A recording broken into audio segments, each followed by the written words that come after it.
नमस्कार दोस्तों, आप सभी का YouTube चैनल पर हार्दिक अभिनंदन है, स्वागत करता हूं और भगवान से प्रार्थना करता हूं कि आप सब लोग भी अपनी जगह सही होंगे।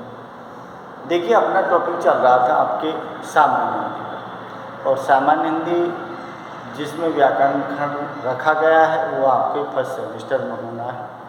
सेकंड सेमेस्टर में आपके गद्य पद्य संग्रह जो कि साहित्य का हिस्सा है उसको रखा गया है, लेकिन वो सेकंड सेमेस्टर में है। और खंड व्याकरण जो खंड है उस खंड में आपके उपसर्ग प्रत्यय से बात चालू की गई है। उसके बाद संधि है, समास है और सारी चीज़ें रखी गई हैं। तो स्टेप बाय स्टेप अपन एक एक चीज़ को लेकर चलेंगे। तो उपसर्ग क्या है, उपसर्ग कितने प्रकार के हैं, उपसर्ग की परिभाषा क्या है, वो चीज़ मैंने आपको डाल दी है। अब जो प्रत्यय है, तो देखिए प्रत्यय और उपसर्ग दोनों में अंतर है। बीए करने वाले बच्चे हैं, फर्स्ट ईयर में आ गए हैं, ऐसा नहीं कि आपने नहीं पढ़ा है, पढ़ा है आपने, छठी से लेके अब तक बहुत बार पढ़ा होगा, लेकिन कारण क्या है कि एक अभ्यास जो होना चाहिए निरंतर, वो नहीं कर पाते हैं। इसलिए उनके दिमाग में कन्फ्यूजन हो जाता है कि बच्चे प्रत्यय और उपसर्ग का अंतर ही स्पष्ट नहीं कर पाते हैं।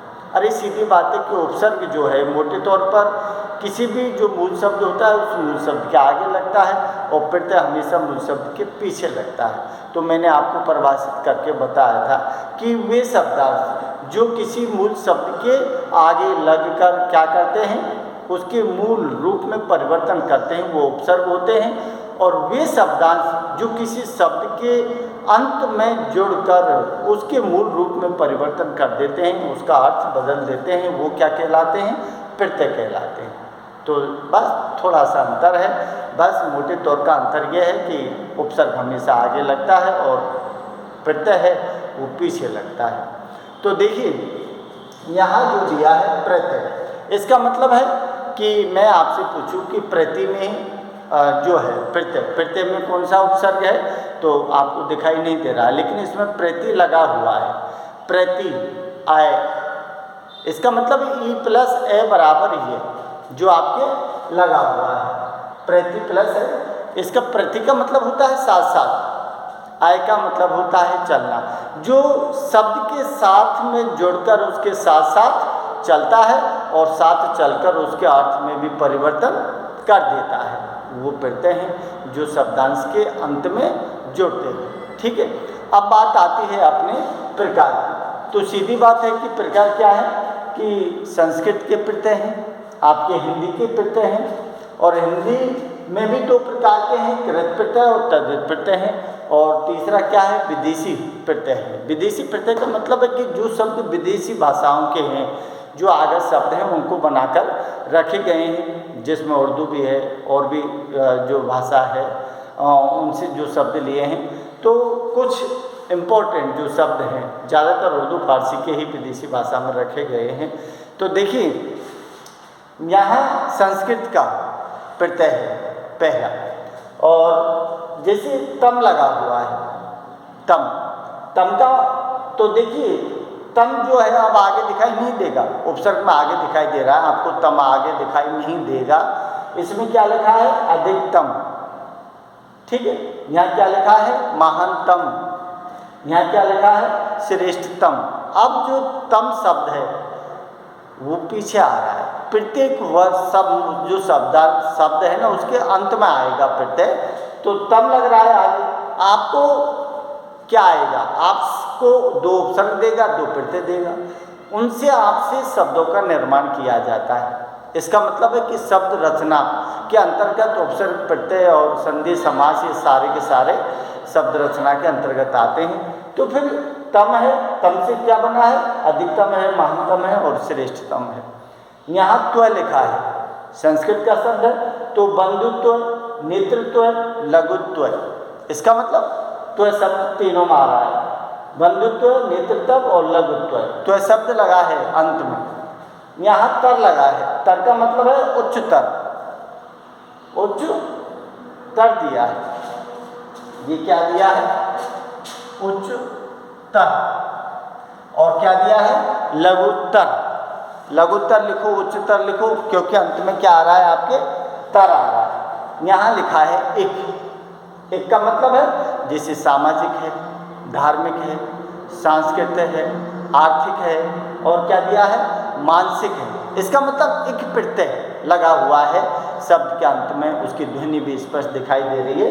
तो सामाजिक है, धार्मिक है, मानसिक है, सांस्कृतिक है, आर्थिक है, तो ये सब में क्या है, एक प्रत्यय की ध्वनि है जो निकल रही है। यहाँ लिखा है मान। मान तो शक्तिमान है, बुद्धिमान है, तो मूल शब्द में जो पीछे लगता है वो प्रत्यय है। ठीक है। अब देखिए, अब अपन चलते हैं कि हिंदी के प्रत्यय हैं, इनको आप थोड़ा सा छोड़िए, पहले मैं विदेशी प्रत्यय है उनके विषय में बता देता हूँ, फिर लौट के आते हैं। तो जैसे यहाँ शब्द लिखा है विदेशी गर, गर शब्द है, गर। तो गर में क्या है, जैसे कारीगर लिखा है, जैसे बाजीगर लिखा है, जैसे सौदागर लिखा है। तो गर शब्द की पीछे की ध्वनि आ रही है, कारीगर है, बाजीगर है, सौदागर है। यहाँ लिखा है खोर, खोर शब्द तो पीछे आएगा। इसका मतलब है जैसे अपन कहते हैं कि रिश्वतखोर, चुगलखोर, क्या दिया है, आदमखोर। अरे चुगलखोर बोलो, रिश्वतखोर बोलो, आदमखोर बोलो, सब में खोर शब्द आ रहा है। तो यहाँ क्या दिया है, नामा। नामा, नामा का मतलब है अकबरनामा, अकबर ने लिखा अकबरनामा, बाबर ने लिखा बाबरनामा, और जहांगीर ने लिखा वो जहांगीरनामा, जो है नामा शब्द आ रहा है। बाज, बाज का मतलब है जैसे अपन कहते हैं कि नशेबाज, सट्टेबाज, धोखेबाज, ये सारे शब्द इसमें आएंगे। बाज, धोखेबाज, चालबाज, नशेबाज, सट्टेबाज, दारूबाज, जो भी है वो बाज शब्द लगा हुआ है तो पीछे आएगा।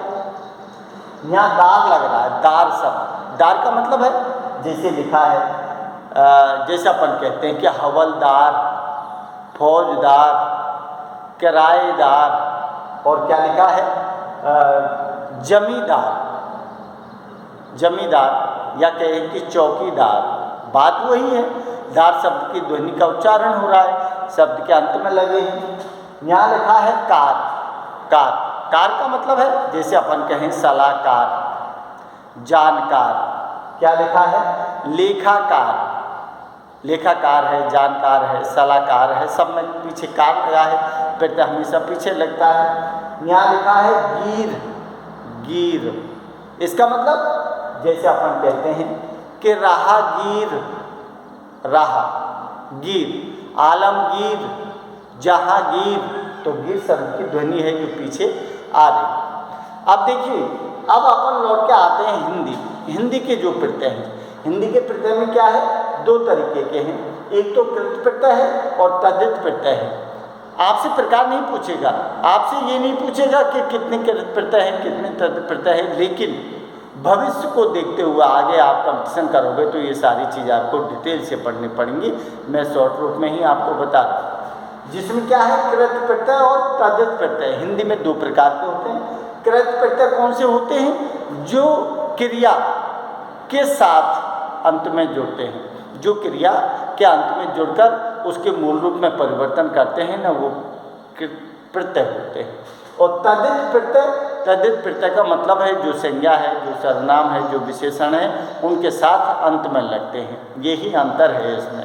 इनके हिसाब से जैसे ये दिया है कि कृत प्रत्यय कितने हैं, 5 प्रकार के हैं। कृत प्रत्यय कितने हैं, 5 प्रकार के हैं। अब 5 प्रकार के कौन कौन से हैं, जैसे अपन कहते हैं कृतवाचक कहते हैं, कर्मवाचक कहते हैं, करणवाचक कहते हैं, भाववाचक कहते हैं और क्रियावाचक कहते हैं। ये क्या है, कृत प्रत्यय है। ठीक उसी प्रकार क्या है, आपके जो तद्धित प्रत्यय हैं वो भी हैं, जिनमें आप कृतवाचक, संबंधवाचक, गुणवाचक, स्थानवाचक, लघुतावाचक और स्त्रीवाचक, ये क्या है, ये तद्धित प्रत्यय हैं। उनके हिसाब से शब्दों का निर्माण होता चलता है। तो आपसे ये नहीं पूछा जाएगा, लेकिन बता रहा हूँ मैं आपको कि आगे बढ़ोगे पढ़ोगे तो आपको ये सारी काम आएंगे। लेकिन अब जो शब्द हैं इनसे जो बनते हैं उनको आप देख लो। क्या दिया है, जैसे आपको दिया है यहाँ कृत प्रत्यय में है जो क्रिया के अंत में लगे हैं, उन्हीं का उदाहरण इधर लिया है। तो यहाँ लिखा है जैसे के शब्द है, के, ओनली के शब्द लिखा है, तो उसकी ध्वनि किस शब्द में आएगी? जैसे आपने लिखा रक्षक, रक्षक के की ध्वनि है लास्ट में, पोषक के की ध्वनि है, शोषक के की ध्वनि है, पाठक के की ध्वनि है। समझ लो आप। तो इस तरह से यहाँ लिखा है हार, हार का मतलब है पालनहार, चाखनहार, हार शब्द आ रहा है, पालनहार, चाखनहार। यहाँ ओना, ओना का मतलब जैसे अपन बोलते हैं ओना शब्द, जैसे बिछौना, घिनौना, खिलौना, ये सारे शब्द ओना से बने हैं। ना शब्द है जो जिसकी ध्वनि जैसे लिखना, पढ़ना, देखना, समझ लो, गाना, सोना, आ की ध्वनि, जो ना की ध्वनि निकल रही है वो क्या है? आवट, आवट शब्द है। आवट शब्द जैसे आपने आवट, जैसे दिखावट, सजावट लिखा है, सजावट है, दिखावट है, मिलावट, तो आवट की ध्वनि आ रही है। आप जैसे मिलाप, विलाप, तो मिलाप और विलाप में आप शब्द की ध्वनि लास्ट में दिखाई दे रही है। यहाँ लिखा है नी, नी, नी का मतलब है जैसे छलनी है, पढ़नी है, ओढ़नी है, समझ लो आप। तो क्या है कि जैसे भी है छलनी है, ओढ़नी है, और जैसे नी शब्द जो है उसकी ध्वनि लास्ट में दिखाई दे रही है। अब देखिए इधर तद्धित प्रत्यय हैं, तद्धित प्रत्यय के उदाहरण जो हैं अलग अलग नहीं बांटे हैं मैंने, सिर्फ प्रकार बता दिए हैं कि ये 8 प्रकार के होते हैं, ये 5 प्रकार के होते हैं। आगे पढ़ोगे तो प्रकारों की आपको जरूरत पड़ेगी। आपको तो सिर्फ इतना पूछा जाएगा कि इन शब्दों में से एक शब्द दे देगा, आपको 2 शब्द दे देगा, उनसे शब्दों का निर्माण करवाना है, इसीलिए शॉर्ट में मैं बता रहा हूँ। यहाँ लिखा है आर, आर शब्द की ध्वनि, इसका मतलब है जैसे लिखा है खुमार, तो आर शब्द की ध्वनि है, लोहा, आर शब्द की ध्वनि है, आस, आस, आस इसका मतलब मिठास, इसका मतलब खटास, आस शब्द की ध्वनि पीछे आ रही है। पन, अपनापन, दिखावटीपन, पागलपन, जो शब्दों की ध्वनि है वो लास्ट में ई, बड़ी ई, तो क्या है जैसे माली है, तेली है, चमेली है, बड़ी मात्रा है जो लग रही है। ता, ता शब्द है, ये भाववाचक है, जैसे सुंदरता है, मानवता है, और क्या है दुर्बलता है, दुर्बलता, सुंदरता, मानवता, ता शब्द है तो भाववाचक निकल रहा है। आलू, आलू, आलू मतलब छोटी ऊ की मात्रा लग रही है, आलू धीरे। लेकिन जैसे लिखा है कृपालु, श्रद्धालु, क्या लिखा है ईर्षालु, ईर्षालु है, कृपालु है, श्रद्धालु है, सब में आलू शब्द जो है उसकी ध्वनि निकल रही है। ईला, ईला बड़ी की मात्रा है ईला, जैसे चमकीला, भड़कीला, समझ रहे हो आप, चमकीला है, भड़कीला है। इस तरह की जो शब्द हैं जिसमें ईला शब्द की ध्वनि है, ई है, बड़ी ई और ये का मतलब जैसे अपन लिखेंगे जैसे भारतीय, राष्ट्रीय, नाटकीय जो शब्द है वो ये शब्द है ईया, ईया, ईया का मतलब है जैसे खटिया, लुटिया, डिबिया, समझ लो, तो ये शब्द ईया से बने हैं। आयन, आयन जैसे अपन कहते हैं कि आयन, आयन का मतलब है जैसे ठुकराइन, पंडिताइन, तो पंडिताइन है और ठुकराइन है, ऐसे शब्द हैं जो ध्वनि पीछे आ रही है। जैसे आनी, आनी, आनी शब्द है तो उसका क्या है जैसे देवरानी, जेठानी, सेठानी, तो आनी शब्द की ध्वनि है वो बराबर उच्चारण उसका हो रहा है, ठीक है। और जैसे वाला शब्द मान लो लगा है तो क्या है जिसमें अपन कहते हैं कि कस्बे वाला है, जयपुर वाला है, टोपी वाला है, शहर वाला है, कोई भी शब्द है जो आपको इस तरह से दिखाई देते हैं वो स्थानवाचक में आते हैं। तो ये क्या थे आपके, ये शॉर्ट रूप में मैंने प्रत्यय है, प्रत्यय को थोड़ा सा देखना समझना, और अंतर कुछ नहीं, बस उपसर्ग पीछे पहले लगता है और प्रत्यय हमेशा शब्द के पीछे लगता है, यही अंतर है। तो थोड़ा सा देख लेना, अच्छे लगे तो लाइक शेयर करना, वरना पढ़ जरूर लेना, कोई बात नहीं, आप पढ़ते रहिए, बस उसी में मैं खुश हूँ। नमस्कार।